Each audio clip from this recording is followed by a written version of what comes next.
അവനാത്മസുഖത്തിനാചരിപ്പതപരന് സുഖത്തിനായി വരേണം. അവനാത്മസുഖത്തിനാചരി എല്ലാം കൊണ്ട് കൊടുത്തിട്ട് വന്നേക്കണം. നിങ്ങളോട് ഞാൻ കാലടിച്ച് പറഞ്ഞല്ലേ അത് കൊണ്ടുപോകല്ലേ കേട്ടോ? നിങ്ങള് നാശിച്ചിട്ട് പറ്റിപ്പോയി തങ്കം. ഞാൻ വിചാരിച്ച അമ്മ എടുത്ത് അത് അവക്ക് കൊടുക്കുന്നു. വേറെ ആർക്ക് കൊടുത്താലും വേണ്ടിട്ട് മൊന്തത്തിക്ക് കൊണ്ടുപോയി കൊടുത്തിട്ട് എനിക്ക്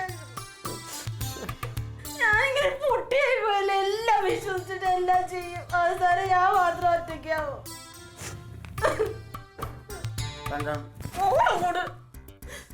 അതെ, ഇനിയിപ്പോ 2 മാസം കഴിയുമ്പോ നമ്മുടെ വിവാഹ വാർഷികമാണല്ലോ. അപ്പൊ നിനക്ക് ഞാൻ നല്ലൊരു സാരി മേടിക്കും. വിവാഹ വാർഷികം 7 കൊല്ലം കൂടി ഒരു സാധനം മേടിച്ചു തന്നതാ. അതെന്റെ ഭാര്യക്കോടെ കൊടുത്തിട്ട് വന്നേക്കണോ? മനഃപൂർവ്വം ചെയ്തല്ലോ. നിങ്ങൾ മനഃപൂർവ്വം തന്നെ ചെയ്യണതാ. നിങ്ങൾക്ക് എന്നോട് എന്താ വൈരാഗ്യമുണ്ട്? അമ്മേനെ ഇങ്ങോട്ട് വിളിച്ചാൽ മതിയായിരുന്നില്ലേ? അപ്പൊ ഞാൻ അമ്മേനോട് നിന്റെ ആങ്ങളുടെ മുമ്പിൽ ഒന്ന് ഞെളിഞ്ഞ് നിക്കാന്ന് പറഞ്ഞിട്ട്. എന്നാലും അവനും അവളും കൂടെ സാരിയൊക്കെ മേടിച്ചു വെച്ചിട്ട് എന്തൊരു കുറ്റമാ പറഞ്ഞാൽ നോക്കിയേ. അതിന് കസവ് പോരാ, ലോക്കലാണ്. 980 രൂപ കൊടുത്ത് എനിക്കല്ലേ അറിയാവൂ.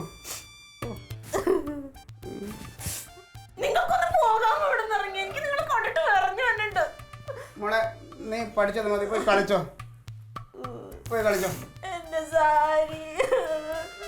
അതെ തങ്കം, നീ കരയല്ലേ, കണ്ണു തുടങ്ങി. തൊട്ടേക്കരുത് നിങ്ങള്, കൊല്ലും ഞാൻ. ഇപ്പം നാളെ സദ്യയുടെ കാര്യങ്ങളൊക്കെ ചെയ്തു കൊടുക്കാന്ന് പറയുകയും ചെയ്തു. കൊടുക്കുകൊണ്ടായി സദ്യമേറ്റുണ്ട് വന്നേക്കുക. എനിക്ക് ആർക്കും വേണ്ടി കഷ്ടപ്പെടാൻ പറ്റില്ല. ചോറ് വേണമെങ്കിൽ കുറച്ച് ഞാനിവിടെ വെക്കും, കറിയൊക്കെ അവരെ കൊണ്ട് വെപ്പിക്കും. എല്ലാം കിട്ടിയത് അവർക്കല്ലേ. അല്ല, പച്ചക്കറിയൊക്കെ മേടിക്കാൻ പൈസ എന്നാ ഞാൻ മേടിച്ചോണ്ട് വരാം. പൈസ ഇല്ലെങ്കിൽ മേടിക്കണ്ട. ഞാൻ പറഞ്ഞല്ലോ കറി ഞാൻ വെക്കൂല, കറിയൊക്കെ അവര് വെച്ചോളൂ. കരയല്ലേ തങ്കം, ഞാൻ പറയണ നീ ഒന്ന് കേക്ക്. അതെ, നാളത്തെ സദ്യയില് നിങ്ങൾ കൈയെടുത്തേ. നാളത്തെ സദ്യ വെക്കുമല്ലോ. സദ്യ വെക്കണേ. സദ്യ നീ വെക്കും, ഞാൻ വെക്കൂല. നിങ്ങളോട് മലയാളത്തിലല്ലേ ഞാൻ പറഞ്ഞത്, ഞാൻ വെക്കൂല. നിങ്ങൾ പറഞ്ഞാൽ ഒട്ടും വെക്കൂല. അയ്യോ, ഇത് അങ്ങനെയല്ല, ഇത് അതിനകത്തൊരു ബുദ്ധിയുണ്ട്. ഞാൻ പറയുന്നു, നീ ഒന്ന് കേക്ക്. കുറച്ചു മുമ്പ് ഞാനൊരു ബുദ്ധി കേട്ടതാ. ഇനി ദൈവത്തെ ഓർത്ത് ബുദ്ധി പറയണ്ട. ഇനി എനിക്കറിയാം എന്ത് ചെയ്യണം. പറ്റിയത് പറ്റി. ഇത് അതുപോലെ അല്ല തങ്കം, ഇത് വിജയിക്കും. ഞാൻ പറയുന്നത് നീ ഒന്ന് ശ്രദ്ധിച്ച് കേക്ക്. അതെ, നാളത്തെ സദ്യ നമ്മൾ ഉണ്ടാക്കുമല്ലോ. സദ്യ ഉണ്ടാക്കി നല്ല രീതിയിൽ കൊടുക്കുമ്പോൾ നിന്റെ അമ്മയുടെ മനസ്സലിഞ്ഞ് നിനക്ക് അതിനേക്കാളും കൂടിയൊരു സാരി മേടിച്ചു തരും.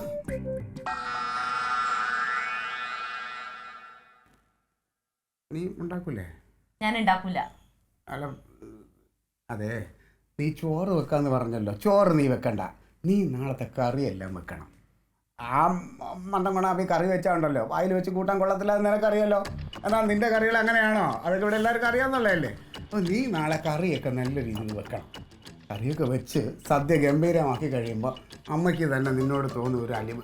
ഓ, എൻ്റെ കൊച്ച് എനിക്ക് വേണ്ടി എന്തോരം കഷ്ടപ്പെടുന്നുണ്ട്, നിനക്ക് എന്തെങ്കിലും മേടിച്ച് തന്നാലോ എന്ന് അമ്മ ചിന്തിക്കും. നല്ലൊരു സാരി നിനക്ക് മേടിച്ച് തരും. മേടിച്ച് തരും. തന്നില്ലെങ്കിൽ ഞാൻ വേറെ ഐഡിയ കൂടി പറഞ്ഞുതരാം. നാളെ പിറന്നാൾ ആഘോഷത്തിന് ഇപ്പം കനകൻ വാങ്ങിച്ചു കൊടുത്ത സാരിയൊക്കെ കൊടുത്ത് അമ്മ നിൽക്കും. നമ്മൾ വാങ്ങിച്ചു കൊടുത്തുകൊണ്ട് അവൾ നിൽക്കുമല്ലോ, ആ ഭദ്രകാളി. അപ്പോൾ നീ എന്തോ ചെയ്യണം, നിനക്ക് ഉള്ളതിൽ ഏറ്റവും മുഷിഞ്ഞ ഒരു നൈറ്റി ഇട്ടുകൊണ്ട് നീ നിൽക്കണം. അതും കൂടെ കാണുമ്പോൾ നിന്റെ അമ്മ ചിലപ്പോൾ അപ്പം തന്നെ മേടിച്ചു തരും. അയ്യോ, ഇത് ബുദ്ധി നമ്മുടെ അടവ് വിജയിക്കാൻ വേണ്ടിയിട്ടാണ്. നീ നല്ലത് ഇടണമെന്ന് തന്നെ എൻ്റെ ആഗ്രഹം. അമ്മ മേടിച്ച് നല്ലത് തരും നിനക്ക്, അതും കൂടെ കാണുമ്പോൾ.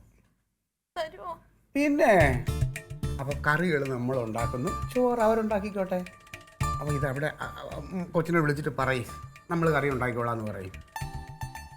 തക്കിളിയേ ഡീ കൊച്ചേ ഈ പെണ്ണ് വിളിച്ച അപ്പൊ വിളി കേൾക്കണോ ഞാൻ നിന്റെ അടുത്ത് പറഞ്ഞിട്ടുള്ളതാ കേട്ടോ. അതെ അവിടെ ചെന്നിട്ട് പറയണം ഇവിടെ കറികൾ ഉണ്ടാക്കാം, നാളെ അമ്മമ്മയുടെ പിറന്നാളല്ലേ, അപ്പൊ ഇവിടെ കറികൾ ഉണ്ടാക്കാം, അവിടെ ചോറ് വെക്കാൻ പറഞ്ഞെന്ന് പറയണം. എന്താ പറയും തലയാട്ടാതെ പറയും. ഇവിടെ കറി വെക്കാം, അവിടെ ചോറ് വെക്കാം. അത്രേ ഉള്ളു, പോയി പറ. ഇനി നിക്കവിളേടി പോയി ഞാൻ പോവില്ലേ. പോയിട്ട് പിന്നെ അവിടെ തങ്ങണ്ട, ഇങ്ങ പോന്നോളാം പറഞ്ഞിട്ട്. പോയ വഴിയുള്ളു. എന്തായാലും തങ്കം ഈ ഐഡിയ വിജയിക്കും, ഉറപ്പാ.